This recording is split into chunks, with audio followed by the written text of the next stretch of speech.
같이 기도드리겠습니다.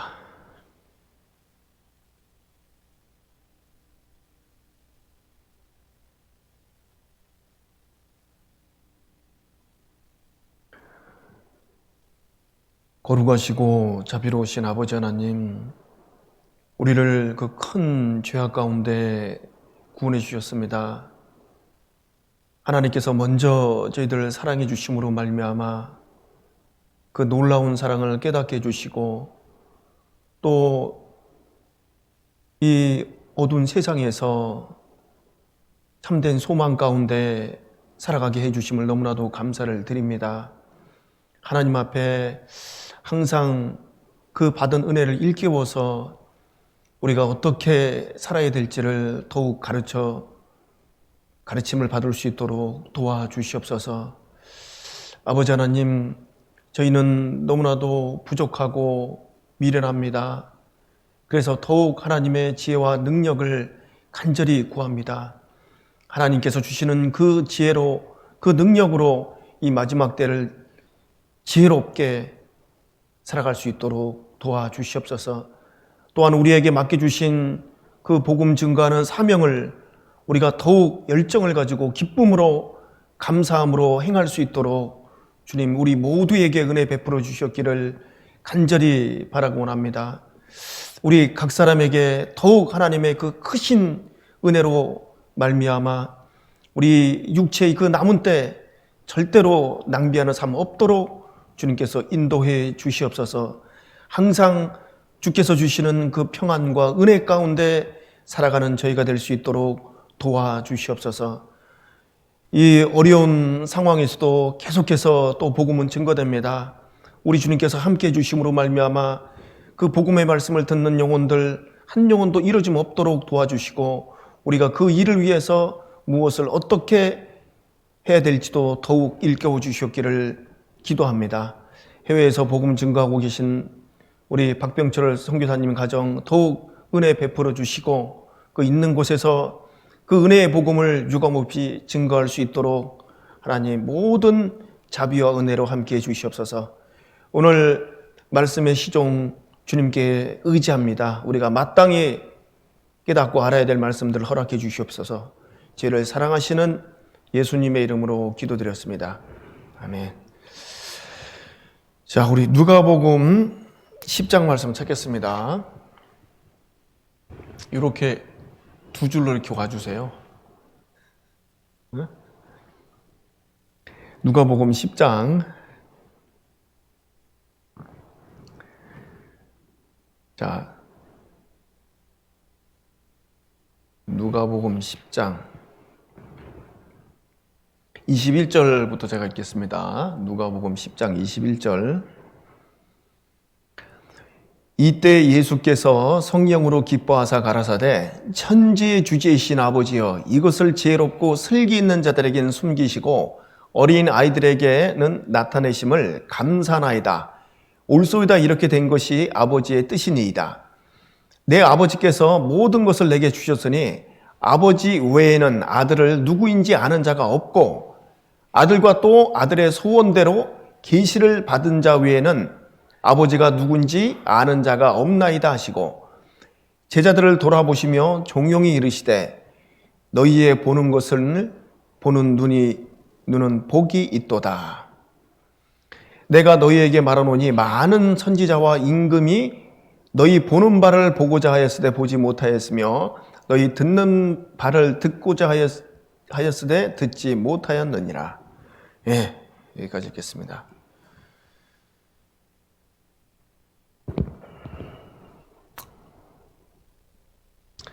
하여튼 우리가 이제 이 어려운 좀 이렇게 시간을 이렇게 보내고 있는데요. 하여튼 이 모든 그 상황도 하나님께서 허락하셨다라는 것을 우리가 생각하고 살아야 됩니다. 그래야지만이 하나님께서 주시는 그 은혜를 입고, 정말 그 은혜 가운데 내가 어떻게 행할 것들을 더욱더 가르침을 받을 수 있는 거죠. 모든 그 상황은 하나님의 허락하심 가운데 되어진 것이다라는 것을 하여튼 우리는 잠시라도 잊어서는 안 되겠습니다. 자, 오늘 이 말씀은요, 예수님께서 너희의 보는 것을 보는 눈이 복이 있도다 이렇게 말씀하셨잖아요. 그래서 오늘 좀 이 말씀의 어떤 주제는 너희의 보는 것을 보는 눈은 복이 있도다 라는 주제로 이렇게 같이 좀 생각을 해보겠습니다. 21절 말씀 보면은요, 예수님도 성령으로 이렇게 기뻐하셨다라고 말씀하고 있습니다. 성령으로 기뻐하셨다. 그래서 항상 우리 삶 가운데 우리의 삶도요 똑같은 거예요. 성령으로 말미암아 기뻐할 수 있고 감사할 수 있고 기도할 수 있고 봉사할 수 있고 성령으로 되는 거예요. 자, 근데 이제 이 성령으로 말미암아 이렇게 살아가려면은요, 정말 하나님 앞에 먼저는 그 성령을 받아야죠. 당연히 성령을 받아야지만이 성령으로 인도함을 받아서 모든 하나님의 은혜와 축복 가운데 살아갈 수 있는 겁니다.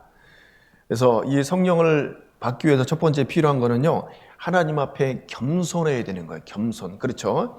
그래서 지금 예수님께서 아버지여 이것을 지혜롭고 슬기 있는 자들에겐 숨기시고, 나는 좀 뭘 알고 있어, 난 똑똑해, 난 남들보다 많이 배웠어, 난 지식이 있어, 난 신앙생활도 오래 했어, 뭐 이런 식으로 자기를 지혜롭고 슬기롭다라고 생각하는 자들에게 하나님은 딱 감춰버립니다. 전혀 알 수가 없어요. 그리고 딴소리 하는 거죠. 그리고 어린 아이들에게 나타내심을 감사나이다. 어린 아이와 같은 마음에 하나님께서 그 은혜와 진정한 축복이 무엇인지, 정말 하나님 주시는 그 평강이 무엇인지를 가르쳐 주신다는 거죠. 자, 그래서 정말 하나님은요, 그 어린 아이와 같은 그 겸손한 자들에게 은혜를 베푸시는 거예요. 그래서 우리 삶 더욱 하나님 앞에 말씀을 통해서 우리 자신을 잘 이렇게 돌아보고 낮춤으로 말미암아 하나님의 은혜를 입을 수 있는 겁니다. 자, 그래서 22절 말씀도 보시면은요, 내 아버지께서 모든 것을 내게 주셨으니 아버지 외에 아들이 누구인지를 아는 자가 없고, 그렇죠. 정확하게는 하나님만 예수님을 아는 거예요. 우리도 물론 이제 예수님 안다라고 말할 수 있잖아요. 예수 그리스도의 그 보혈로 구원받았으니까는요. 근데 100%는 진짜 이 하나님만 아시죠. 우리는 이제 뭐 계속해서 이제 알아가는 거고. 자, 그런 말씀입니다. 자, 그 다음에 아들과 또 아들의 소원대로 계시를 받은 자 외에는 아버지가 누구인지 아는 자가 없나이다 하시고 그랬잖아요. 계시를 받은 자 외에는 절대 몰라요. 하나님이 누군지, 어떤 분이신지 정말 모릅니다. 누가 알 수 있다라고요? 계시를 받은 자 외에는 아버지가 누구인지 알 수 없나이다. 알 수 없어요. 그 계시가 뭡니까? 무슨 뭐 특별한 환청과 환상 이런 계시가 아니에요. 10개자에다가 보일 시자잖아요. 보일 시자. 그래서 하나님께서 열어서 보여주는 거예요. 그래서 열어서 하나님께서 뭘 열겠습니까? 우리의 마음의 문을 여는 거죠. 마음의 문을 열어서 하나님의 진정한 그 사랑과 은혜가 무엇인지를 가르쳐 주시는 겁니다. 그래서 우리가 그 계시를 받음으로 말미암아 하나님이 창조주시구나, 정말 하나님이 이 세상을 만드신 분이구나, 그리고 하나님께서 이 땅에 독생자를 보내서 나를 구원하신, 나를 사랑하시는 분이구나 라는 것을 깨닫는다는 거예요. 뭘 통해서요? 계시. 그래서 실제로 이제 우리 여기서 이제 말씀 듣고 계신 분들은요, 뭘 받은 겁니까? 계시를 받은 거예요. 계시.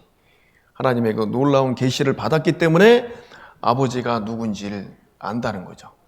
여러분 그렇잖아요. 우리가 이거 말씀 많이 들어도요, 어떤 사람은 뭐 좋은 말씀이다. 내가 이제 기독교를 좀 알게 됐다. 그냥 그 하나님에 대해서 다른 신 중에 하나를 이렇게 보시는 분이 있어요.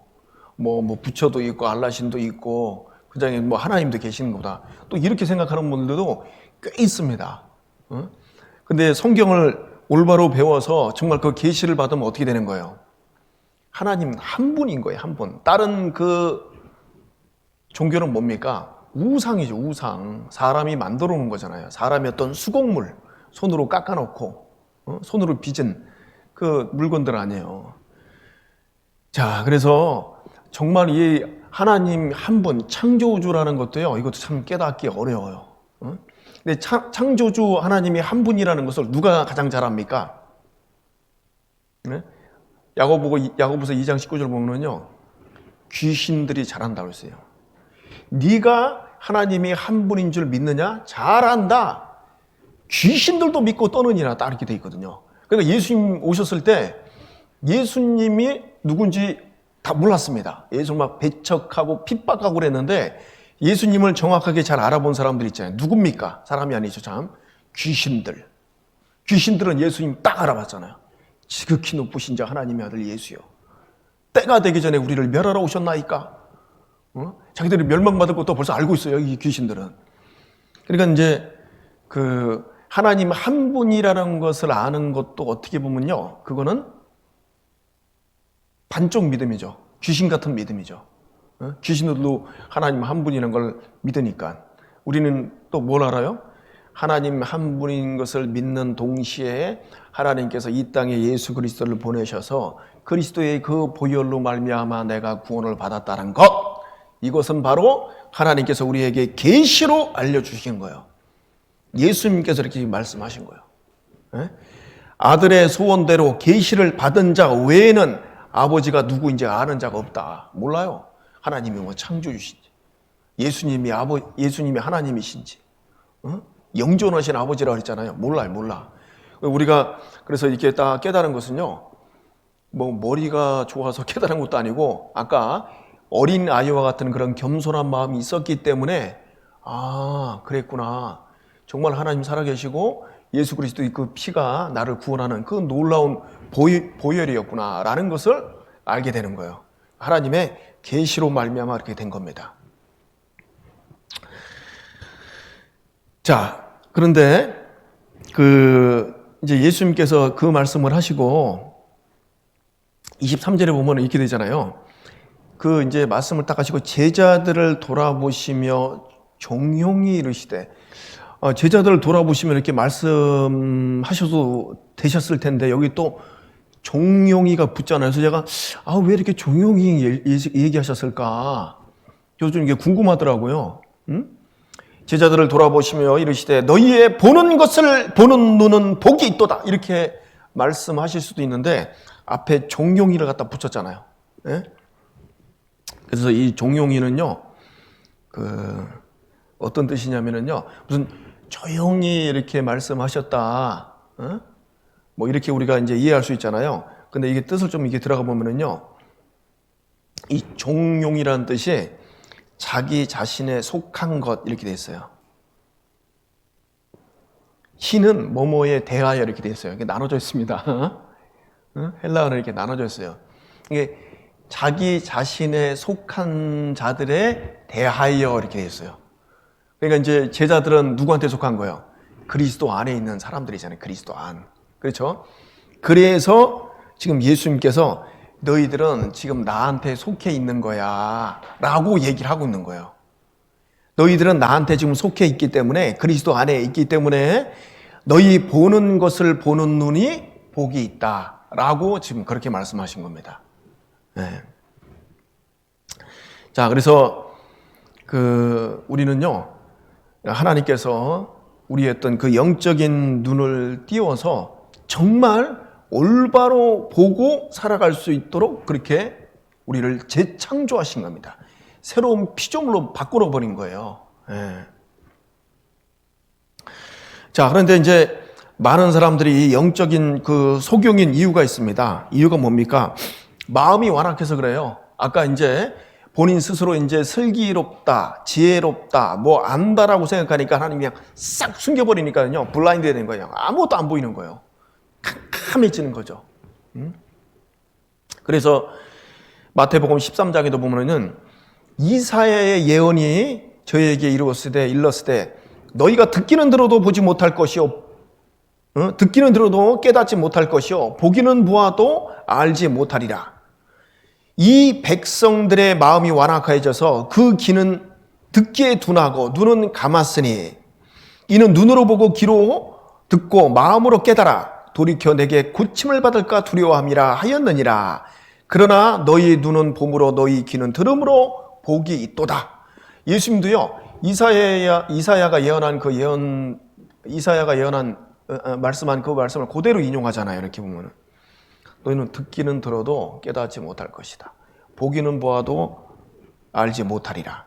왜냐하면 마음이 완악해져서요, 내가 이렇게 해서 고침을 받을까 두려워함이라 이런 것은 나 이렇게 하다가 내가 정말 이 하나님 안에 어떤 그 교회 안에 완전히 쏙 빠져버리면 어떡하지? 중독되면 어떡하지? 쇠뇌되면 어떡하지? 이런 마음들이 있었던 거죠. 지금도 그런 사람들 있잖아요. 우리 주변에 이제 전도하다 보면 그런 말 종종 듣지 않습니까? 적당히 믿어 그냥, 너무 빠지지는 말어. 이런 말 많이 하잖아요. 그렇죠? 야, 나 너 보니까 좀 너무 빠졌다. 너무 깊이 빠지지는 말어. 그냥 적당히 해. 이런 말 많이 하잖아요. 이제 그런 사람들은 좀 어렵죠. 그러니까 이제 듣기는 들어도 깨닫지 못하고 보기는 보아도 알지 못하는 거예요. 내가 하나님의 말씀을 듣고 고침을 받을까 두려워하는 거죠. 그렇죠? 내가 정말 이 교회에 빠지고 막 기독교인이 돼갖고 막 그냥 잘못되는 거 아니야? 이런 식으로 이제 생각하는 거죠. 그러나 실상은 고침을 받아야죠. 하나님 앞에 고침을 받아야지만이 새로운 피조물로 정말 인생 새롭게 살아갈 수 있는 거잖아요. 자, 그런 마음 때문에 그들은 올바른 정말 그 진리의 말씀을 들을 수 없는 거예요. 세상 막 헛된 얘기는 많이 듣죠. 그리고 또 그들은 정말 올바른 것을 볼 수 없는 거예요. 보기는 보아도 알지 못하리라. 보기는 봐요. 또 듣기는 들어요. 근데 몰라. 왜냐하면 하나님께서 감춰버리는 거예요. 하나님께서 숨겨버렸기 때문에 그렇게 된 겁니다. 자, 이 말씀 우리 로마서 11장 한번 가보세요. 로마서 11장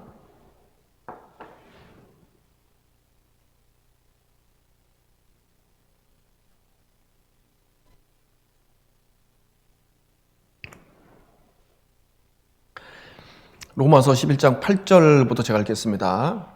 기록된 바 하나님이 오늘날까지 저희에게 혼미한 심령과 보지 못할 눈과 듣지 못할 귀를 주셨다 함과 같으니라. 하나님께서 열어주시 않으면요, 사람은 이 혼미한 심령 갖고 살아갑니다. 무엇이 진리인지 참인지 거짓인지 이런 거 잘 몰라요. 그렇잖아요? 그리고 보지 못할 눈과 듣지 못할 귀를 주셨다 함과 같으니라. 이것도 이제 이사야 29장에 있는 말씀 그대로 인용한 겁니다. 또 9절, 또 다윗이 가로되 저희 밥상이 올무와 덫과 거치는 것과 봉이 되게 하옵시고 저희 눈은 흐려 보지 못하고 저희 등은 항상 굽게 하옵소서 하였느니라. 이건 시편 69편 이제 그 다윗의 그 말입니다. 그 말도 지금 그대로 이제 인용하고 있잖아요. 자, 그래서 하나님께서 그 혼미한 심령과 보지 못할 눈, 그걸 이제 주셨다라고 되어 있어요. 자기들이 그걸 원한 거예요. 자기들이 원했기 때문에 하나님이 그냥 그래, 너희들 그거 원하냐? 그래, 그거 가져. 그렇게 된 겁니다. 그렇죠? 하나님 일방적으로 갖기 싫어하는 사람들에게 막 주는 게 아니잖아요. 또 그 9절, 다윗이 가로되 저희 밥상, 여러분 여기 밥상이 뭡니까? 식탁 얘기하는 거예요. 식탁, 밥상. 여러분 밥은 생명이잖아요. 그래서 이 밥상은 하나님께서 유대인들에게 베풀어 주신 생명의 밥상, 곧 구원을 상징하고 있는 말씀인 거예요. 즉, 이 밥상의 주체는 예수 그리스도, 주님이시죠. 왜냐하면 예수 그리스도는 생명의 떡으로 오셨잖아요. 그래서 요한복음 6장 35절에 나는 생명의 떡이다 이렇게 했잖아요. 자, 그런데 유대인들은 자신들에게 베풀어준 그 이 밥상을 거부하고 받아들이지 않았습니다. 이 받아들이지 않은 거예요. 이 밥상이 뭐예요? 구원의 은총 얘기를 하고 있는 거예요. 구원의 은총. 근데 그들이 그 구원의 은총 예수 그리스도를 받아들이지 않았기 때문에요. 오히려 그들에게 그것이 올무가 되고 거치는 것이 되었다라고 말씀하고 있는 겁니다. 밥상이 올무와 덕과 거치는 것과 보응이 되게 앞서고, 아니 왜 밥상이 올무가 되고 거치는 것이 되고 여기 왜 보응 받게 되는 게 돼요? 여러분 보세요. 왜 그러냐면 보세요. 우리 어머니가 아니면 아내가 밥상을 이렇게 맛있게 이렇게 차려갖고 얘야 이렇게 먹어라. 엄마의 어떤 정성, 마음, 엄마의 어떤 수고가 다 들어가 있는데 그걸 어떻게 확 뒤집어 엎는다면 어떻게 되겠습니까? 그런 사람이 다 있어요. 네? 옛날 어르신들도 막 그 아내 밥 해갖고 오면은 막 그냥 약주 한 잔 드시고 막 그 밥상 엎고 막 그런 게 있었잖아요. 그 정말 그거는 그냥 아주 죄송하지만 그 악한 거죠. 엄마가 그냥 준비를 해서 정말 맛있게 정성을 들여서 준비를 했는데 그 밥상을 확 둘러엎어버려요. 식탁을 그냥 확 둘러엎는 거야. 그러니까 그게 이제 올무가 되는 거예요. 하나님께서도요, 우리 인생들에게 가장 좋은 밥상, 가장 맛있는 온갖 진미가 가득한 그 밥상을 하나님께서 딱 준비해서 이렇게 주는 거예요. 제발 인생들아, 너희들은 이걸 먹고 살아야 돼. 이걸 쫙 주는데 사람들이 그걸 발로 팍 차버리는 거예요. 하나님 입장에서 어떻게 되겠습니까? 하나님의 그 마음과 뜻과 하나님의 그 정성이 다 들어가는 그 엄청난 그 밥상을 인간들이 걷어차버린 겁니다. 그러니까 그것이 올무와 덕과 거치는 것과 보응이 딱 돼버리는 거예요. 나중에 이제 지금 모르죠. 나중에 이제 하나님 앞에 가면 그거 갈 거예요. 내가 그때 하나님께서 나에게 차려주신 그 엄청난 식탁, 내가 그걸 둘러엎었구나. 그러니까 이제 보응을 받는 거예요, 그것이. 그렇지 않습니까? 그래서 저희 밥상이 올무가 된다는 그 뜻이 이 말씀입니다. 자, 그리고 이제 그렇기 때문에 저희 눈은 흐려보지 못하고 저희 등은 항상 굽게 하옵소서 하였느니라. 여기 왜 또 이제 등이 굽습니까? 이 등이 굽는다는 것은요, 노예들이 그 상전 앞에서 두려움을 갖게 될 때는 취하는 거잖아요. 노예들은 그렇잖아요. 이렇게 주인 앞에 이렇게 항상 등을 이렇게 굽게 하고 있잖아요. 예, 주임님 말씀하십시오. 예, 이렇게. 이 등이 굽는다는 거예요.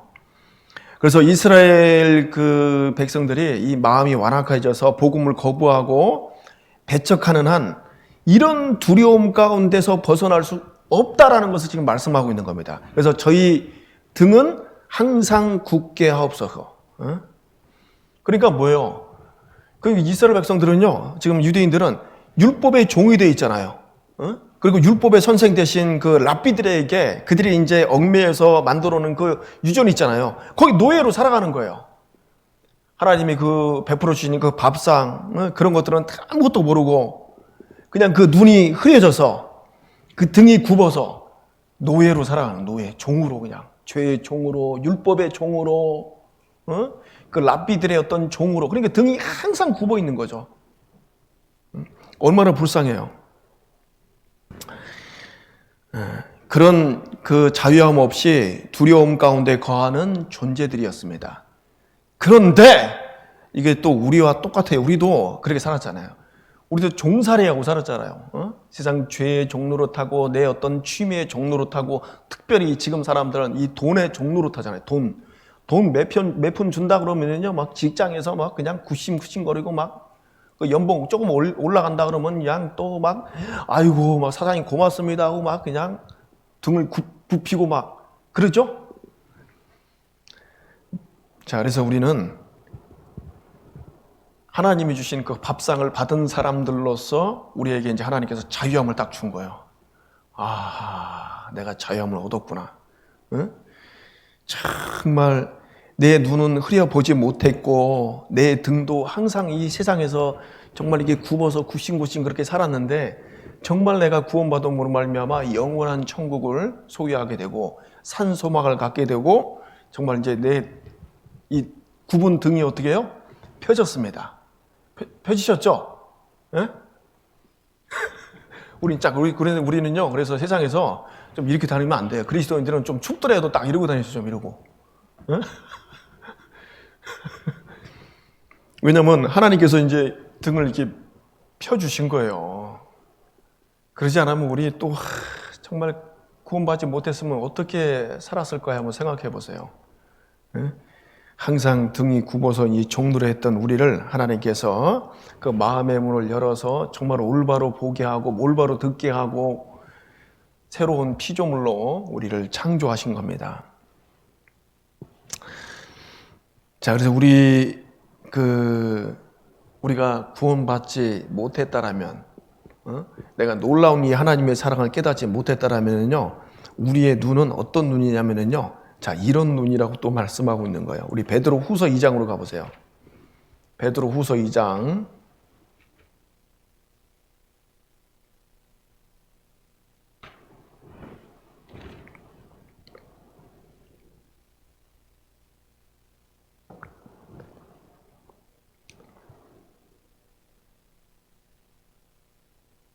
이 장 13절, 14절 제가 읽겠습니다. 불의의 값으로 불의를 당하며 낮의 연락을 기쁘게 여기는 자들이니 점과 흠이라. 너희와 함께 연회할 때에 저희 간사한 가운데 연락하며 음심이 가득한 눈을 가지고 범죄하기를 쉬지 아니하고 굳세지 못한 영혼들을 유혹하며 탐욕에 연단된 마음을 가진 자들이니 저주의 자식이니라. 예. 자, 우리가 구원받기 전에 우리는요, 우리 눈은 딱 흐려 있었습니다. 소경이 있어요, 소경. 제대로 보지 못하고 살았다니까요. 그러니까 어떻게 해요? 불의의 값으로 불의를 당하며 이렇게 되어 있잖아요. 남들에게 불의하게 행한 그것으로 인해서 자신들도 속임을 당하고 보응을 받는다라는 그런 뜻이에요. 불의의 값으로 불의를 당하고. 예? 그리고 낮에 연락을 기쁘게 여기는 자라 있잖아요. 낮에. 그러니까 이제 악한 거죠. 밤낮 가리지 않고 방탕한 생활을 하는 그 모습을 얘기를 하고 있는 겁니다. 그 연락, 쾌락이잖아요. 쾌락을 기쁘게 여기는 자들이니 점과 흠이라.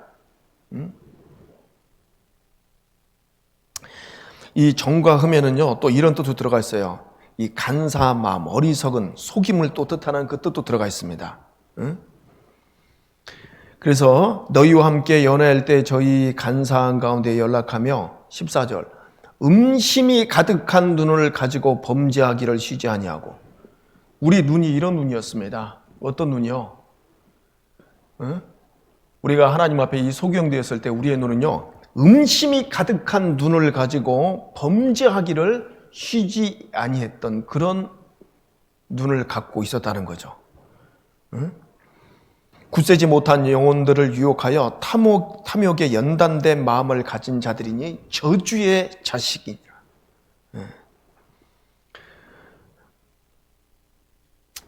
예, 그래서 정말 우리가 하나님을 알기 전에 그 어떤 이 탐욕된 그 마음을 갖고 또 그 음심이 가득한 눈을 가지고 범죄하기를 쉬지 않고 살았던 우리들이었어요.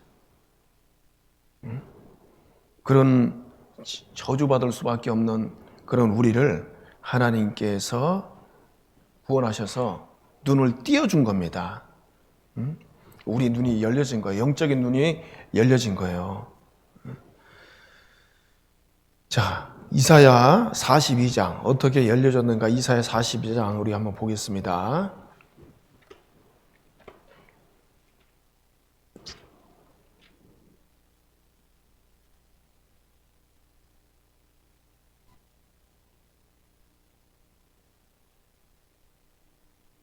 이사야 42장 6절 7절 말씀 읽겠습니다. 나 여호와가 의로 너를 불렀은즉 내가 내 손을 잡아 너를 보호하며 너를 세워 백성의 언약과 이방의 빛이 되게 하리니 내가 소경의 눈을 밝히며 갇힌 자를 옥에서 이끌어내며 흑암에 처한 자를 간에서 나오게 하리라. 자, 지금 이제 이 말씀은 이사야한테 주는 말씀이잖아요. 이제 내가 너를 불렀은즉 네가 이제 이방의 빛이 될 것이다. 그래서 너는 소경의 눈을 밝히며 갇힌 자를 옥에서 끌어내며 흑암에 처한 자를 간에서 나오게 하리라. 이사야, 네가 이제 그렇게 할 것이다 하는 거예요. 먼저는 하나님께서 이사야에게 이 소명을 주시면서 이렇게 불렀잖아요. 그러면서 첫 번째 이제 이사야에게 눈을 띄워준 거예요. 정말 눈을 띄워주고 정말 하나님 뜻 가운데 살아갈 수 있는 이 귀한 인생으로 이렇게 바뀌어준 겁니다. 그래서 이제 너가 이제 이사야, 네가 이제 다른 사람들 정말 이 안 못 보는 많은 그 불쌍한 그 영적인 눈을 띄지 못한 그 영혼들에게 가서 그들의 눈을 어떤 밝혀줘야 되겠다. 그리고 갇힌 자를 옥에서 끌어내며 갇혀 있거든요. 세상 사람들은 다 뭔가 어디에 갇혀 있어요. 잡혀 있다니까요. 그리고 흑암에 처한 자를 그 간에서 그 옥에서 나오게 하리라. 이사야의 소명이 우리가 받은 소명하고 같은 겁니다.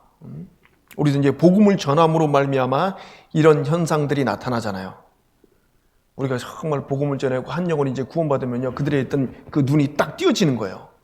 정말 이제 올바로 보는 거죠, 세상을. 아, 세상이 현재 이렇게 돌아가고 있구나라고 보고 돌이켜서 정말 하나님 뜻 가운데 이 영적인 눈으로 이제 살아갈 수 있는 눈으로 하나님 바꿔주시는 거잖아요. 그래서 우리는 정말 이 소경이 맞아요. 구원받기 전에는 우리는 소경이었어요. 영적으로 감겨져 있어야 되니까요. 그래서 여러분 그 찬송가 405장이 세계에서 가장 많이 이제 애창되는 그 찬송가잖아요. 나 같은 죄인 살리시. 그 은혜. 근데 그 찬송을 보면요, 이 나는 소경이었다 이렇게 돼 있어요. 소경. was blind 이렇게 돼 있거든요.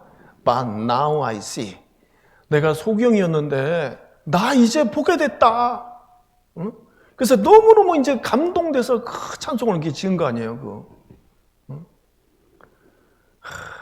나는 너무너무 비참한 죄인이었는데 하나님께서 나 같은 죄인을 이렇게 구원해 주셔서 정말 이제 이 소경된 나를 하나님께서 보게 해 주셨다.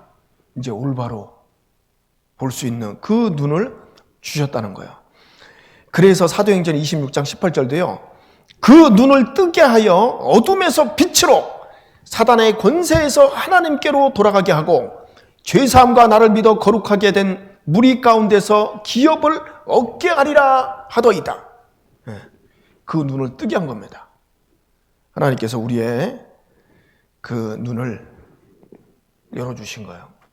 우리의 눈은요, 정말 음심이 가득한 눈을 가지고 범죄하기를 쉬지 않는 그런 눈이었는데 이제 눈을 띄어서 하나님께서 올바로 보고 살아갈 수 있도록 해 주신 거예요. 우리 마음의 눈을 밝혀주신 겁니다. 자, 그러므로 말미암아 이제 우리는 마음의 눈이 밝혀져서 부르심의 소망, 기업의 영광의 풍성, 우리에게 베푸신 그 능력의 크심, 그런 것들을 알아갈 수 있는 거죠. 소망을 점점점 이제 알아가고 그 기업의 풍성함을 더욱더 알아가고 우리에게 베푸신 능력이 얼마나 크고 놀라운가 그걸 더욱더 알아가는 거예요. 우리의 마음의 눈을 밝힘으로 말미암아. 자, 그래서 우리가 구원받기 전에는 우리가 온통 눈에 보이는 것을 쫓아 살아가잖아요. 내 눈에 보이는 것을. 그러나 이제 구원받은 이후에는 이런 눈으로 좀 바뀌는 거예요. 자, 우리 고린도후서 4장.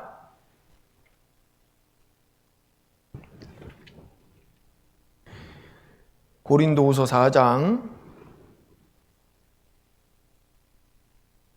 18절 말씀 제가 읽겠습니다. 우리의 돌아보는 것은 보이는 것이 아니요 보이지 않는 것이니 보이는 것은 잠깐이요 보이지 않는 것은 영원함이니라. 자, 우리가 이 말씀 잘 암송하고 있는 말씀입니다. 그렇죠? 암송하시죠? 다. 암송 안 하신 분들은 암송하십시오. 하나님께서 우리의 어떤 눈을 뜨게 해 주셔서 이제는 이제 우리가 보는 것은요,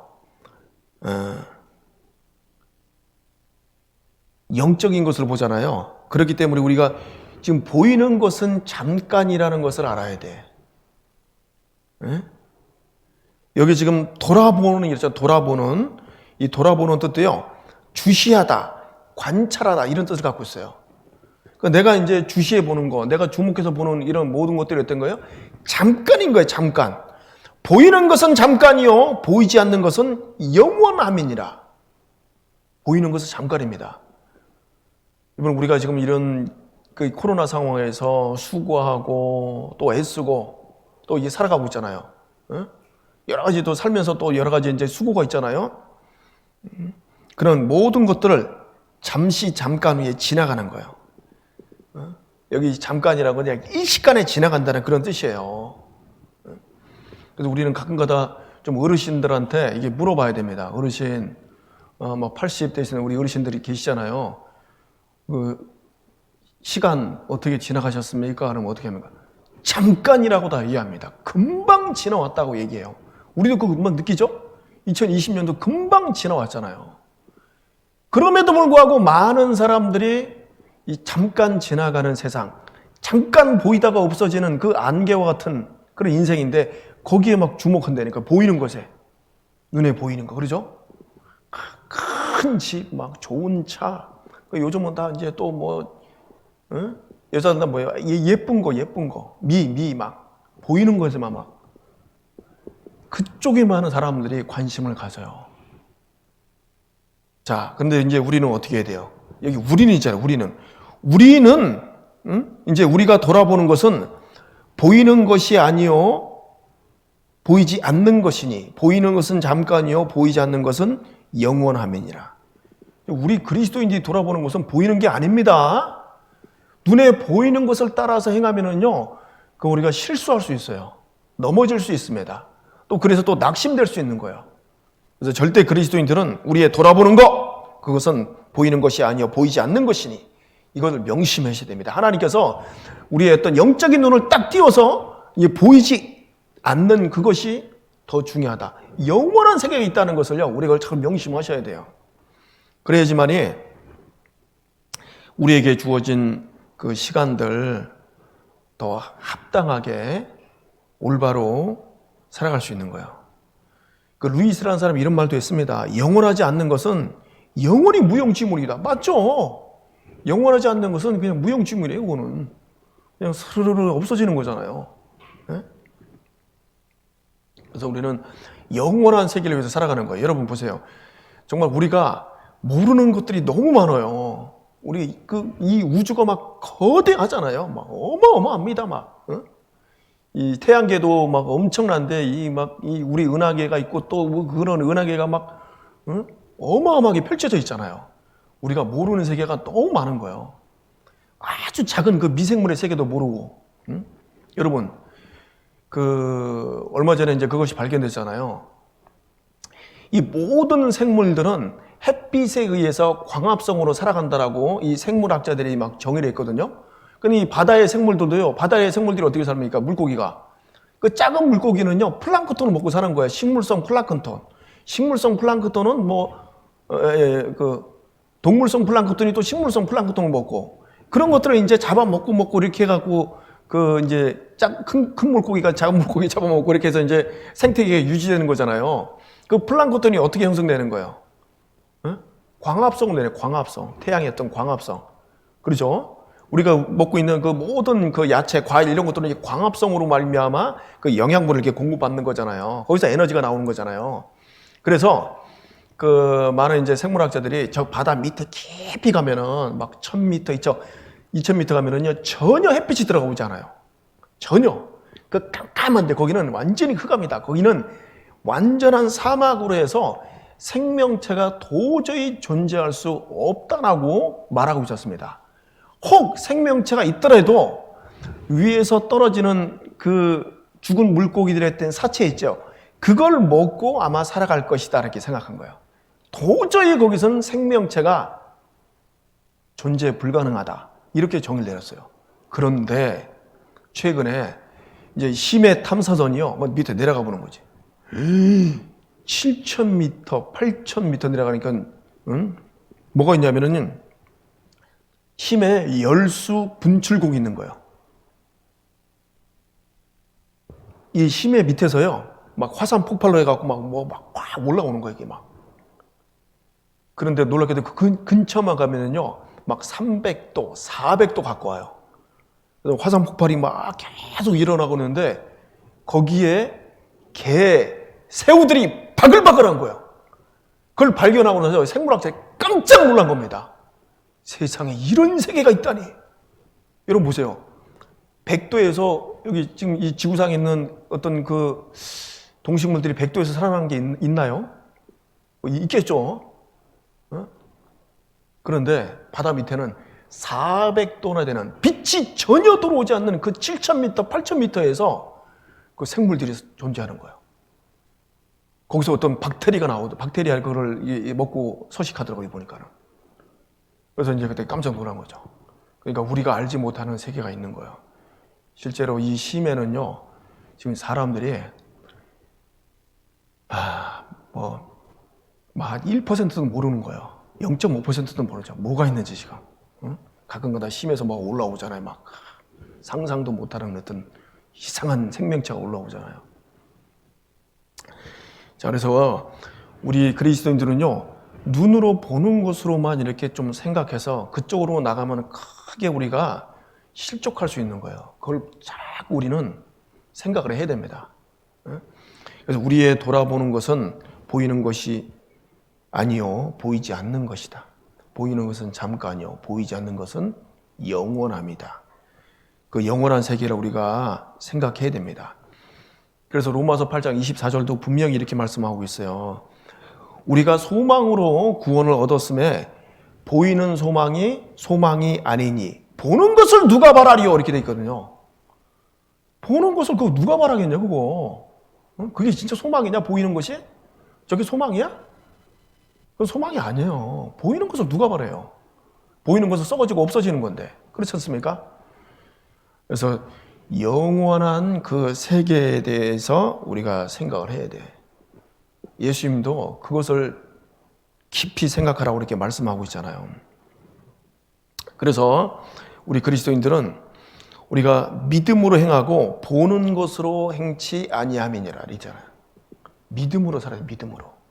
하나님께서 우리의 어떤 영적인 눈을 이렇게 열어서 믿음의 어떤 눈을 가지고 바라볼 수 있는 그런 삶으로 우리를 바꿔주셨잖아요. 그런데 구원받은 그리스도인들이 눈에 보이는 것만 단줄로 알고 그거에 집착하고 그걸 얻으려고 하면은요 올무에 걸리는 거예요. 거기 넘어지는 겁니다. 거치는 것이 딱 돼버리는 거예요. 그러면요. 네. 자, 그런데 이제 그 구원받은 그리스도인들이 우리의 어떤 그 영적인 그 마음의 눈을 계속 밝혀서 소망의 풍성함, 그 기업의 영광의 그 크신 것이 무엇인지 더욱 알아가야 되는데 이 자칫 잘못하면 우리의 어떤 눈이 어두워질 수 있습니다. 왜 어둡게 될까요? 네? 왜? 이렇게 하면은 딱 어두워진다라고 되어 있어요. 요한일서 2장.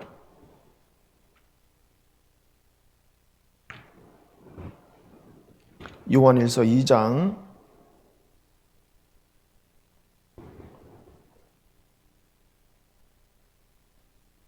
10절부터 읽겠습니다. 요한일서 2장 10절. 그의 형제를 사랑하는 자는 빛 가운데 거하여 자기 속에 꺼리낌이 없으나 그의 형제를 미워하는 자는 어두운 가운데 있고 또 어두운 가운데 행하며 갈 곳을 알지 못하나니 이는 어둠이 그의 눈을 멀게 하였음이니라. 잘 들으세요. 내가 이제 영적인 그 눈이 어두워지고 어떻게 행할 것도 잘 이렇게 막 우왕좌왕 막 갈팡질팡하고 갈 곳을 잘 모르는 것은요. 첫 번째가 뭐냐면은 형제를 어떤 미워하는 자는 그렇게 된다는 거죠. 이 미워하는 것은요. 쉽게 생각하면 안 됩니다. 내가 누구 미워하는 거에 대해서 특별히 여기 지금 누구를 미워한다고 했어요? 형제를. 교회 형제자매들 하나님께서 예수님께서 서로 사랑하라. 사랑하고 용서하고 받으라고 되어 있는데 내가 형제를 미워하고 있다. 그거는 내 이 눈이 어두워져 있는 거예요. 내 눈이 멀어 있는 겁니다. 그러니까 멀어 있으니까 어떻게 해요? 어두운 가운데 행하는 거예요. 어떻게 행할 것을 알지 못하는 거예요. 어디로 갈지도 모르고. 그래서 이거는 우리가 이제 적극적으로 피해야 될 겁니다.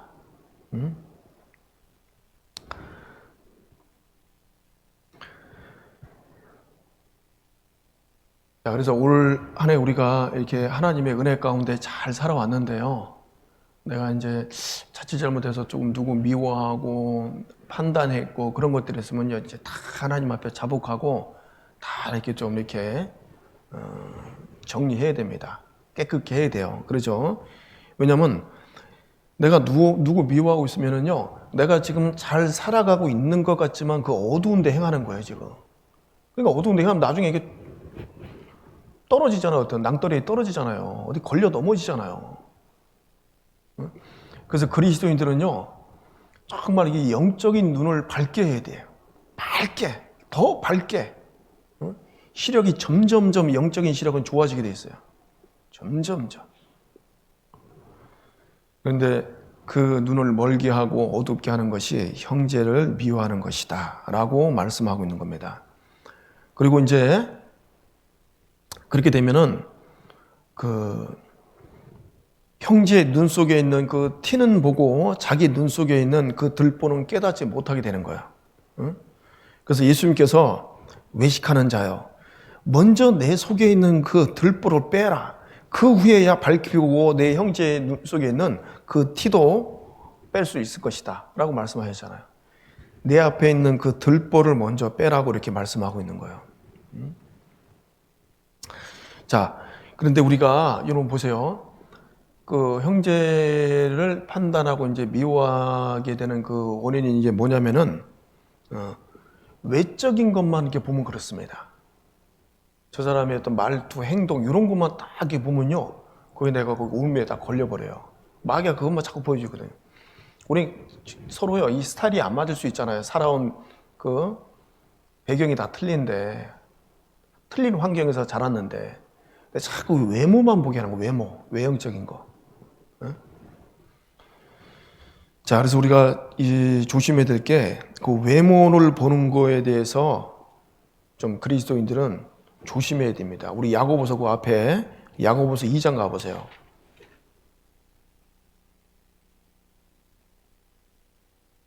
야고보서 2장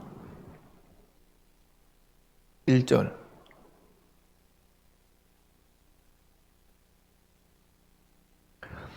내 형제들아, 영광의 주 곧 우리 주 예수 그리스도를 믿는 믿음을 너희가 받았으니 사람을 외모로 취하지 말라.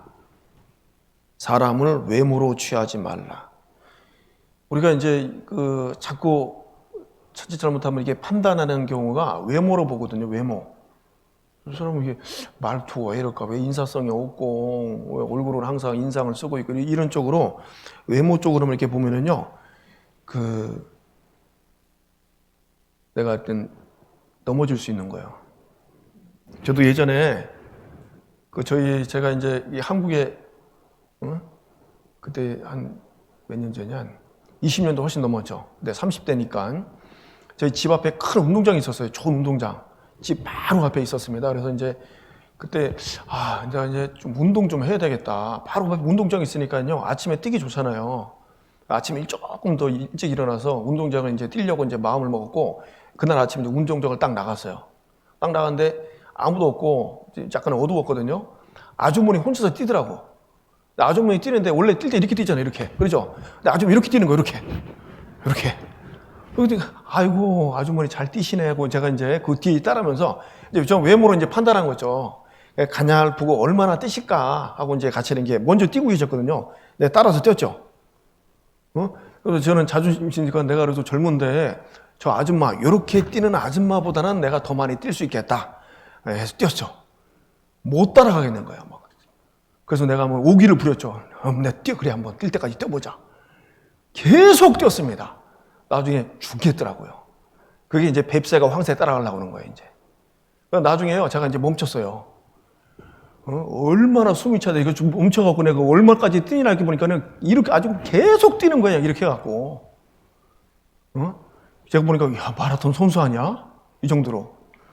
그때 제가 이제 이 말씀이 좀 마음에 깨달아졌습니다. 아, 저렇게 뛴다고 사람을 외모로 취하면 되는 게 아니구나. 그렇죠? 근데 우리가 실제로 이제 그 외모로 취하는 경우가 너무 많은 거죠. 그런 것들을 우리가 참 조심해야 됩니다. 근데 외모로 취하면은, 자, 보세요. 9절 말씀 보세요. 만일 너희가 외모로 사람을 취하면 죄를 짓는 것이니 율법이 너희를 범죄자로 정하리라. 사람을 외모로 이렇게 보면은 뭘 짓는 거라고요? 죄를 짓는 거예요, 죄를. 율법이 너희를 범죄자로 정하리라. 네? 우리 그리스도인들은요, 그래서 함부로 막 외모 갖고 판단하면 안 됩니다. 네? 요즘은 참 어떻게 된 세상이 그냥 다, 우리 한국도 막 성령 왕국이 돼갖고 막 억을 다 고치고 외모로 보잖아요, 외모 딱. 어떻게 생겼고, 무슨 옷을 입었고 어떤 차를 타고 다니고 어느 집에서 살고 다 외모로 봐요, 외모. 뭐 한국뿐만이겠습니까? 보니까 제가 세계에서 그 사람의 어떤 그 피부색으로 제일 많이 판단하는 나라가 있더라고요, 보니까. 어느 나라인 줄 아세요? 보니까 인도야, 인도. 응? 인도 사람들이 보니까. 인도는 그 카스트 제도가 있잖아요. 그러니까는요, 얼굴이 하얘야 돼. 그게 이제 어떤 그 자기 어떤 신분이야, 그게. 예? 그래서 요즘 그 미백 크림은 다 산다고 그러더라고요, 보니까. 맞습니까? 예? 아니, 한국 사람들 아닌가? 자, 아무튼 우리 그리스도인들은 너무 그쪽으로 안 됩니다. 세상은 막 그쪽으로 가잖아요. 와, 외모 쪽으로 가는 거야, 그냥. 예쁜 게 최고, 예쁜 게. 진, 선, 미가 있는데 그냥 진이 먼저고 그다음에 선이 먼저고 근데 미인데 미가 먼저 제일 첫 번째 돼버린 거예요. 우리는 사람을 외모로 취하면은 죄를 짓는다는 것을 우리가 잊어서는 안 되겠습니다. 여러분, 미국에 스탠포드 대학이 있어요. 그 캘리포니아 거기에 스탠포드 대학. 스탠포드 대학이 미국에서 막 5번째, 6번째 되거든요. 그거 엄청난 대학이에요. 뭐 아무나 못 들어가죠. 아주 좋은 대학인데 그 대학에 이제 어떻게 이제 설립됐냐면요. 노 부부가 있었는데 재벌이에요. 돈을 많이 벌었습니다. 그래갖고 이 돈을 어떻게 하면 좀 유익하게 쓸까 싶어갖고요. 아, 이 돈을 하버드 대학에 좀 기증해야 되겠다. 많은 돈. 그래서 하버드 대학을 이제 찾아갔어요. 찾아갔는데 그 하버드 대학 그 앞에서 그 수위 이제 경비하는 사람이 있을 거 아니에요? 너무 허름하게 입었으니까는요. 이제 괄시한 겁니다. 그리고 갑자기 나 총장 만나러 왔습니다. 뭘 총장? 그러면서 막 괄시했어요. 엄청난 돈을 기부하려고 왔는데 그 경비원이 막 괄시를 한 거예요. 그래서 그 노 부부가요. 이만한 대학을 설립하려면 어느 정도 돈이 필요합니까? 막 이렇게 막 물어보기도 했대요. 근데 아무튼 너무 괄시를 받아갖고요. 아마 쫓겨났습니다. 그래서 이 노 부부가 갖고 있는 돈으로 설립한 대학이 지금은 스탠포드 대학이에요. 그래서 나중에요. 하버드 대학에서 그걸 알은 거예요. 그래서 그걸 알고 나서 하버드 대학 정문에요. 이게 붙어 있습니다. 사람을 외모로 취하지 말라. 이 말씀이 다 붙어 있는 거예요. 지금은 이제 붙어 있는지 모르겠네. 아무튼 그 스탠포드 대학 설립된 그 이유가 이 하버드 대학 경비원이 이 노부부를 이렇게 괄세해서 그렇게 된 겁니다. 그래서 우리는 사람을 외모로 보면 안 돼. 그리스도인들은 뭘 봐야 돼요? 영혼을 보는 거예요. 영혼. 영혼이 귀하잖아요.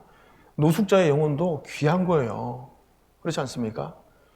영혼을 봐야지 불쌍히 여기는 마음이 들죠. 응? 자, 로마서 14장도 가보세요. 로마서 14장.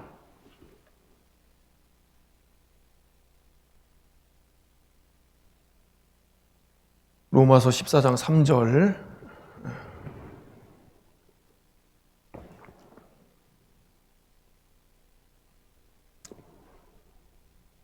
2절부터 읽겠습니다. 어떤 사람은 모든 것을 먹을 만한 믿음이 있고 연약한 자는 채소를 먹느니라. 먹는 자는 먹지 않는 자를 업신여기지 말고 먹지 못하는 자는 먹는 자를 판단하지 말라. 이는 하나님이 저를 받으셨음이니라. 남의 하인을 판단하는 너는 누구뇨? 그 섰는 것이나 넘어지는 것이 제 주인에게 있음에 저가 세움을 받으리니 이는 저를 세우시는 권능이 주께 있음이니라. 네. 자, 그래서 어떤 사람은 그 먹을 만한 믿음이 있거든요. 그러니까 이제 신앙이 좀 이렇게 장성한 사람은 어떤 걸 이렇게 잘 소화시킬 만한 어떤 그 믿음을 갖고 있는 사람이 있는데, 어떤 사람은 이제 연약해서 못 먹고 뭐 채소만 먹는다 이렇게 돼 있잖아요. 그래서 먹는 자는 먹지 않는 자를 업신여기지 말고 먹지 못하는 자를 먹는 자를 판단하지 말라. 판단하면 안 돼, 이거. 너는 이것도 못하냐, 이것도 안 되냐, 이렇게 함부로 판단하고 또 판단에 지나쳐서 또 그냥 비방까지 가버리는, 그러면 이제 하나님 앞에서 이제 큰 실수를 범하는 거예요. 죄를 짓는 거예요. 그렇잖아요? 왜냐하면 3절 끝에 보세요. 하나님이 저를 받으셨음이니라. 이게 참 중요한 것 같아요. 하나님이 저를 받으셨음이니라. 하나님이 나를 받으셨기 때문에 내가 구원받았잖아요. 그렇죠? 그리고 내가 지금 이 판단하는 저 형제, 정말 너무너무 이제 신앙이 약하고 이런 형제도 하나님 받으신 거예요. 응? 함부로 우리가 이 판단하면 안 됩니다. 물론 이제 우리가 보면은, 저도 어떨 때 보면은 이제 이거 구원 안 받은 분들은 있죠. 그때 그걸 막 드러내면 안 돼. 속으로, 저기 형제가 아직 구원이 아닌 것 같다, 이렇게 속으로 알고 기도해 줘야 될 거 아니에요. 기도. 긍휼히 여겨야죠. 응? 그래서 우리 중에는 연약한 그 지체가 있기 때문에 우리가 함부로 이제 이 판단하면 안 된다는 거예요. 왜냐하면 하나님께서 저를 받으셨기 때문에. 우리는요, 정말 하나님 앞에 너무나도 존귀한 자입니다. 응? 왜 존귀할까요? 하나님이 나를 받으셨기 때문에. 하나님이 나 같은 죄인을 받은 거예요. 그래서 가장 값진 사람으로 이렇게 만들어 놨잖아요. 근데 함부로 막 판단하고 하면 안 되죠. 하나님의 다 귀한 자녀들이고, 응? 하나님의 그 권세 가운데 살아가는 사람들인데, 여러분 피카소의 황소머리 아십니까? 피카소의 황소머리? 네? 아셔요? 모르세요? 모르죠? 황소머리 한번 보여주세요. 황소머리. 이게 뭐처럼 뭡니까 저게? 저게요, 뿔 같은 게, 저거는 뿔이 저거 뭐냐면요, 자전거 핸들이에요. 그럼 저 머리 같은 거 있죠? 저 자전거 안장입니다. 그럼 피카소가 이렇게 지나가다가 그 고물상 있죠? 고물상에 딱 보니까 좀 황소처럼 생겼네. 그러니까 저걸 2개를 갖고 와갖고 딱 붙여갖고 전시를 해놓은 거예요. 저게 얼마인 줄 아세요? 제가 그 전에 알기로는 300억입니다. 저게. 저까짓게. 죄송합니다. 300억이에요. 300억. 자전거 안장하고 그냥 고물상에다 그냥 하나 2개 갖고 붙였는데, 피카소 작품들을 보면요, 막 1,700억짜리 이런 것들이 막 많아요. 저것도 지금도 훨씬 넘어갈 거야, 막 300억. 우리가 보기엔 별거 안 했잖아요. 저거를 갖다가 무슨 작품이라고? 뭐 30억도 아니고 막 300억씩. 그렇죠. 누구의 손에 잡혀서 이렇게 작품화 됐는가, 그게 중요한 거예요. 누구? 피카소 때문에. 피카소. 솔직히 말하면 피카소. 이건 피카소의 작품이다 이렇게 해갖고. 에? 그렇잖아요? 그래서 우리도 하나님 앞에 솔직히 보면요, 우리 그냥 죄인이에요. 별거 없습니다. 살아. 똑똑하고 잘나고 뭐 가졌고 못 가졌고 별거 사이 없어요. 죽으면 딱 흙으로 딱 돌아가는 거야. 그냥 당일에 그 소모가 그냥 딱 끝나버리는 겁니다. 그냥 잠깐 보이다가 없어지는 안개와 같은 그런 존재인 거예요. 그런데 우리가 하나님의 손에 잡혀서 어떻게 해요? 귀한 하나님의 자녀라는 그 권세 가운데 살아가는 새로운 피조물이 된 거예요. 그렇지 않습니까? 우리 각자가 하나님 보시기에는 귀한 거예요. 그래서 하나님이 우리를 받으셨다라고 되어 있잖아요. 그러면 이제 교회 내에서 연약한 그 지체가 있잖아요. 그분도 받은 거예요. 하나님 보시기엔 귀하다니까요. 그래서 우리가 함부로 판단하면 안 됩니다. 4절 말씀도 한번 다시 보죠. 남의 하인을 판단하는 너는 누구뇨? 그 섰는 것이나 넘어지는 것이 제 주인에게 있음에 저가 세움을 받으리니 이는 저를 세우시는 권능이 주께 있음이라. 여러분 보세요. 세우는 권능이 누구한테 있습니까? 주께 있어요. 아, 목사님, 세우는 권능이 주께 있으니까 뭐 신방 갈 필요도 없고, 뭐 돌아볼 필요 없네. 뭐 하나님께서 하셔야 되니까. 뭐 그렇게 말할 수 있을까요? 세우는 권능이 주께 있다라고 생각하고 우리가 가서 기도해주고 신방 가서 또 위로해주고 말씀 전해주고 또 권면해주고 또 어떤 것들은 또 필요에 따라서 뭐 책망도 필요할 수가 있죠.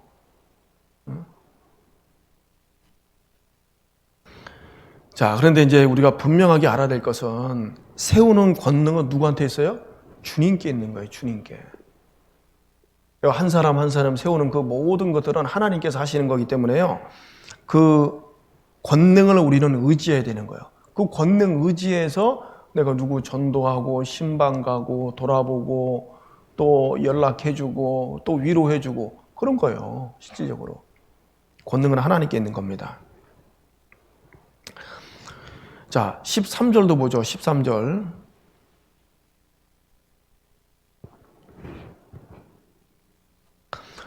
그런즉 우리는 다시는 서로 판단하지 말고 도리어 부딪힐 것이나 거칠 것으로 형제 앞에 두지 아니할 것을 주의하라. 우리 판단하지 말고요. 우리 각자가 이거 조심해야 돼요. 부딪힐 것, 거칠 것들 있죠? 아, 내가 저 형제 자매들 앞에서 이런 말투 이런 거 좀 거치는 거잖아요. 에? 부딪힐 것들, 이런 나의 어떤 태도, 이런 것들은 조심해야죠. 그거 주의해야 됩니다. 다른 사람 판단하지 말고, 아, 나는 뭐 고치는 것이 있지 않나? 응? 내가 형제자매들 앞에 어떤 그 부딪히게 하는 그런 것들은 있지 않나? 이거 주의하면 되는 거예요. 그렇지 않습니까? 자기 자신을 이게 돌아봐야죠. 응? 그래서 우리 자신을 돌아보는 것이 훨씬 하나님 앞에 은혜 받을 수 있는 그 길입니다. 예. 그리고 다른 사람 그 실수하는 거 이렇게 보더라도요, 그렇게 생각하셔야 돼요. 기도해 주시고, 그리고 나도요, 그 똑같이 나중에 실수합니다. 그거 아세요? 저도 이제 그 신앙생활 하다 보면, 아, 저 형제는 왜 저렇게 할까? 응? 그러니까 판단했는데, 나중에 알고 보니까 제가 그걸 하고 있더라니까. 그럴 때가 있는 거예요. 깜짝 놀라죠. 그때 봤던 그 모습이 나한테도 있는 거예요. 그래서 함부로 판단하면 안 돼요. 그래서 우리는 항상 그 정말 이 부딪힐 것, 거칠 것, 그것을 형제 자매들 앞에 두지 아니하겠다라는 그런 마음으로 그 주의하는 게 필요하죠.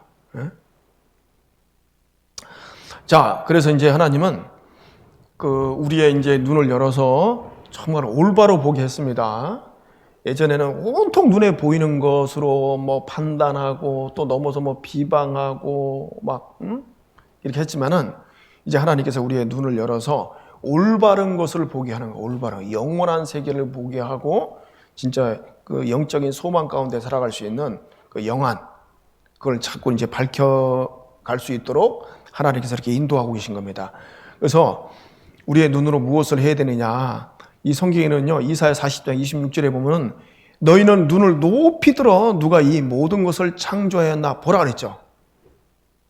우리 눈을 들어 이제 봐야 돼. 눈을 높이 들어. 이 모든 것을 누가 창조했나 보라. 그걸 봐야 돼요. 그래서 우리 나무를 이렇게 하나 보더라도 한번 그 나무 앞에서 갖고 물어봐요. 야, 너 누가 창조했냐? 그러면 다르게 보입니다. 어떻게 이렇게 이 나무가 자랄까? 어? 우린 또 그 사층에 가면 어항 있잖아요. 어항. 어떤 분들은 어항 그냥 전혀 관심 없는 분 있어요. 뭐 물고기 이런 게 있었네. 지금 와갖고 막 이런 분들 굉장히 섭섭합니다. 어항 관리하시는 형제님 섭섭해요. 그러면 뭐 이런 물고기 있었네 이렇게 묻지 마시고 그 앞에 가서 보세요 한번 이것들이 자라는 거. 그 물 속에서. 응? 누가 이 모든 것을 창조했나 보라 그랬잖아요. 그래서 우리가 세상 살아가는데 염려될 때 있죠. 무엇을 먹을까, 마실까, 입을까 막 걱정될 때 있잖아요. 그때 하나님께서 뭐라 그랬어요? 예수님께서 뭐라 하셨습니까? 자, 공중의 새를 봐라. 들에 핀 백합화를 봐라 하는 거예요. 그거 봐야 돼요. 그걸. 그렇지. 하나님께서 저렇게 먹이시고 입히시는데 하물며 나일까 보냐. 이런 마음으로 우리가 용기를 얻을 수 있잖아요. 위로받잖아요. 그렇죠? 그래서 하나님께서 너희는 눈을 높이 들어 누가 이 모든 것을 창조하였나 보라 하는 거예요. 그걸 보셔야 됩니다. 힘들고 어려울 때 나의 창조주 하나님 아버지께서 창조해 주는 그 피조물을 쫙 보세요. 그 위로받아요 이제. 응? 그리고 또 이 하나님의 그 눈은요 어디에 가 있냐면 교회가 있습니다. 교회. 그래서 우리의 어떤 그 영적인 눈도 어디에 가 있어야 돼요? 교회를 향해 있어야 돼요. 교회. 열왕기상 9장 보세요. 열왕기상 9장.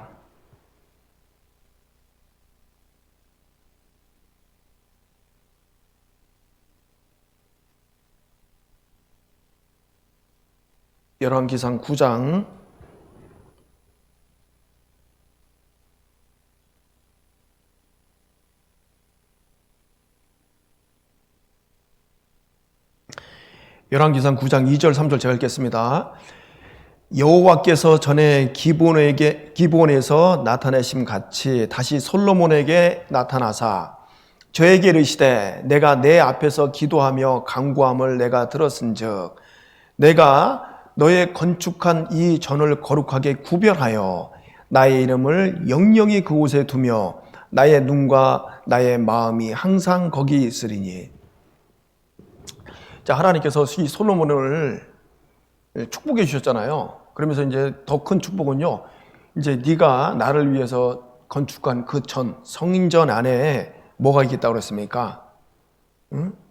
하나님의 이름을 그곳에 두며 나의 눈과 나의 마음이 어디요? 항상 거기 있으리니 이랬잖아요. 나의 눈과 나의 마음이. 응? 우리 찬송 그거 보죠? 아버지 당신의 마음이 있는 곳에 나의 마음이 있기를 원하며. 이렇게 있기를 원하십니까? 응? 자, 하나님의 눈과 하나님의 마음이 성전에 가 있다는 거죠. 이거 교회 얘기하는 거잖아요. 교회. 하나님은요 정말 교회를 기뻐하셔요.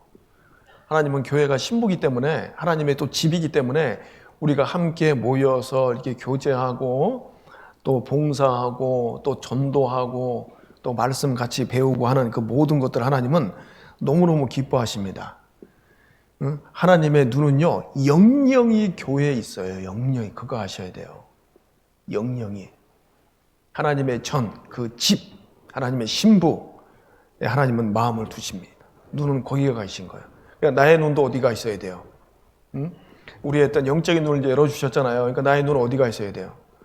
우리가 좀 이게 못 모이지만은요, 항상 그 모이는 것을 사모하고 또 이제 이렇게 교회에서 전체적으로 못 모이지만 구역에서 뭐 3, 4, 5 이렇게 모여서 또 이제 교제하고 전도할 것들 이렇게 생각해보고 그렇게 하셔야죠, 당연히. 아유, 못 모이는데 잘 됐다. 이번 기회에 그냥 한번 쉬자. 이런 분들은 저한테 즉시 상담 요청하셔야 됩니다. 상담. 그럴 수 없어요. 구원받은 그리스도인들이.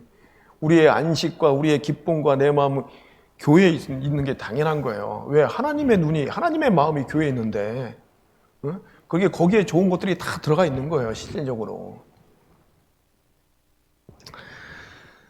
자, 그래서 우리의 마음이 교회에 와 있어야 된다는 거. 그리고 또 우리 시편 119편 18절 보면요. 내 눈을 열어서 주의 법에 기이한 것을 보게 하소서 했거든요. 하나님, 내 눈을 열어서 주의 법에 기이한 것을 더욱더 볼 수 있도록 좀 도와주십시오. 이렇게 우리가 기도해야 됩니다. 응? 여러분 보세요.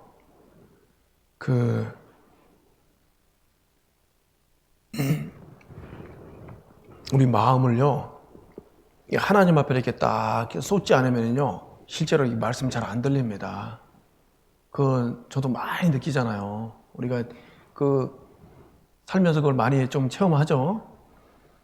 우리 지금 특별히 이제 이 코로나 시대에 우리 집에서 지금 듣는 우리 형제매들 많이 계시잖아요.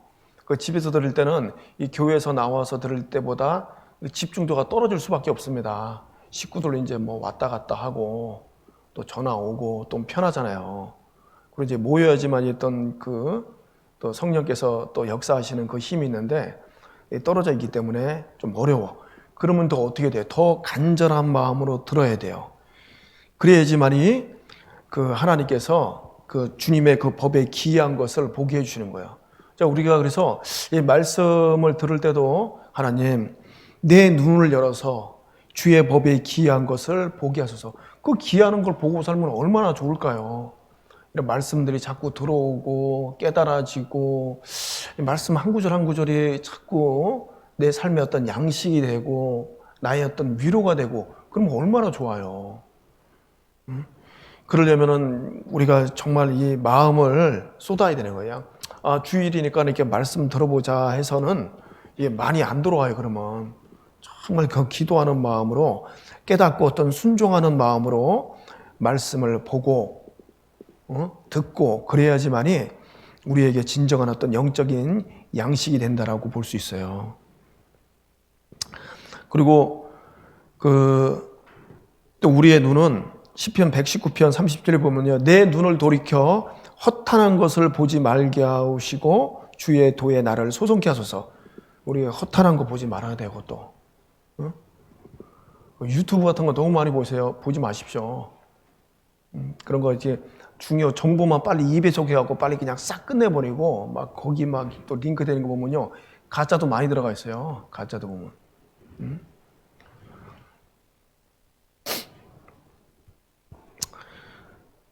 자,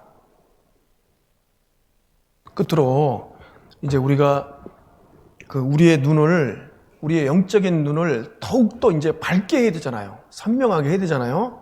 자, 그러기 위해서 우리에게 필요한 것, 하나님께서 이렇게 말씀하셨습니다. 시편 19편 가보세요.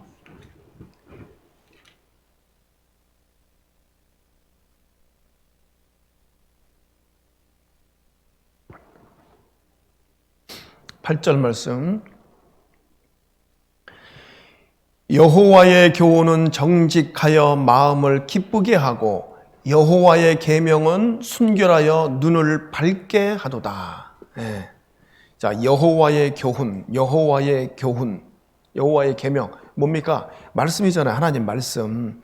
하나님의 말씀은 정직하다, 순결하다, 확실하다, 완전하다, 정결하다, 의롭다 이렇게 되어 있잖아요. 그러니까 이 말씀은 어떻게 해요? 내 눈을 밝게 하도다. 무슨 눈이요? 영적인 눈 얘기를 하고 있는 거예요. 마음의 눈. 그렇죠? 내 그 영안을 밝게 해준다는 거예요. 그래서 내 마음이 좀 이렇게 마음의 눈이 좀 흐려져 있으면은요, 정말 이 말씀을 더욱더 가까이 해서 이 말씀을 자꾸 묵상하고 이 말씀을 붙잡음으로 말미암아 내 눈이 밝아져야 됩니다. 더욱더 밝게 봐야지만이 우리의 삶 더욱더 힘있게 열정적으로 살아갈 수 있잖아요. 저기 분명해 보이면은요 똑바로 걸어갈 수 있잖아요. 근데 희미하게 흐릿하게 보면 우리가 어떻게 잘 걸어갈 수 있겠습니까? 우리의 어떤 그 신앙생활, 더욱더 우리의 어떤 이 영적인 눈을 밝혀서 이 마지막 때 열정적으로 복음 전하면서 살아야 됩니다. 왜? 하나님께서 열어주셨잖아요. 이제 우리의 그 눈을 뜨게 해서 정말 신령한 삶이 무엇인지, 축복된 삶이 무엇인지, 인생의 가치와 의미가 무엇인지를 정확하게 알게 해주셨잖아요. 그래서 우리는 그 삶을 살아야 되는 거예요. 자, 그래서 하나님께서 우리의 그 눈을 밝게 해주셨다는 것을, 그래서 너희 눈은 봄으로 복이 있도다. 우리 복받은 사람들입니다. 더 이제 올바로 우리가 하나님 안에서 보고 살아야 돼요. 같이 기도드리겠습니다. 하나님 감사합니다. 저희가 하나님 알기 전에 죄 가운데서 이 어두운 가운데 이 세상을 올바로 보지 못하고 살아왔던 저희들, 이제 주님의 그 보혈로 말미암아 우리의 마음의 눈을 밝혀주시고 그 빛 가운데 살아갈 수 있도록 저희들을 인도해 주심을 너무나도 감사드립니다. 하나님, 우리의 그 마음의 눈이 점점점 밝아질 수 있도록 말씀으로 교훈해 주시고 또 위로해 주셔서 우리의 삶 하나님 앞에 헛되지 않도록 도와주시옵소서. 또 오늘 나머지 모든 일정도 주님께서 인도해 주셨기를 바라곤 합니다. 저희를 사랑하시는 예수님의 이름으로 기도드렸습니다. 아멘.